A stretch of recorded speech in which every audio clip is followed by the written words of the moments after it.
We go to statement number 4, the Honorable Senator for Kisumu County, Senator Professor Tom Ojienda.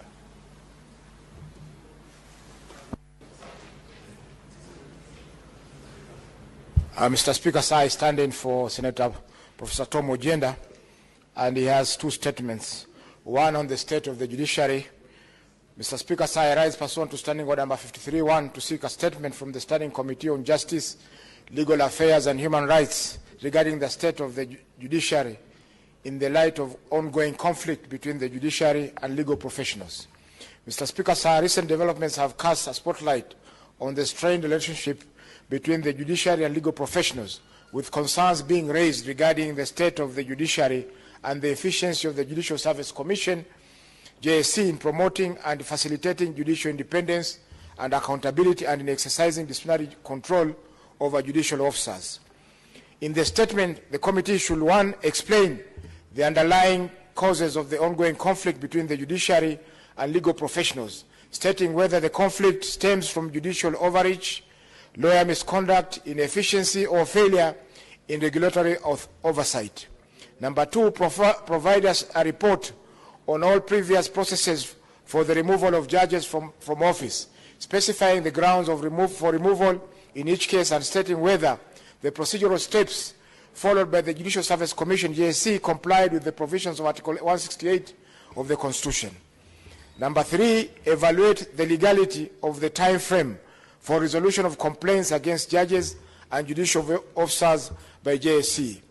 Number 4, state whether the Commission has adequate resources, mechanisms, and statutory frameworks to ensure timely and effective handling of such complaints, and if not, disclose the gaps and the plans in place to address them. And finally, number 5, outline the role of Standing Committee on Justice and Legal Affairs and Human Rights in enhancing judicial efficiency, transparency, and accountability.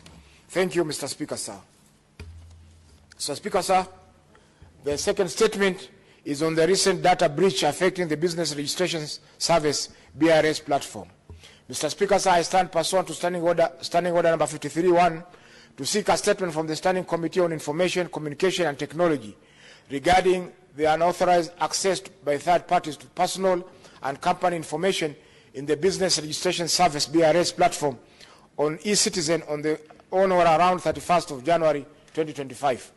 In the statement, the committee should, 1, indicate when the government first became aware of the unauthorized access by third parties to personal and company information contained on the Business Registration Service BRS e-Citizen platform on or around 31st of January 2025 in contravention of Section 25 of the Data Protection Act 2019, outlining any immediate containment measures implemented to address the data breach.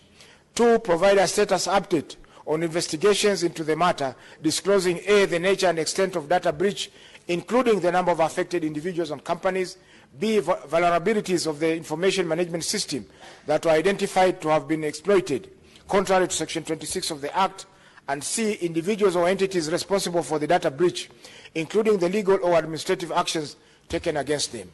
Number 3, outline measures put in place to mitigate the risks of identity theft and fraud arising from the data breach, stating whether the affected individuals and companies were notified of the breach. Number 4, explain actions taken by the government to strengthen the security protocols of its public digital platforms, including e-Citizen, to prevent similar breaches in the future. And 5, state whether the Data Protection Commissioner has initiated enforcement actions in response to the data breach, and if so, outline the recommendations that have been made to improve data security. Thank you, Mr. Speaker, sir. Senator Olekina.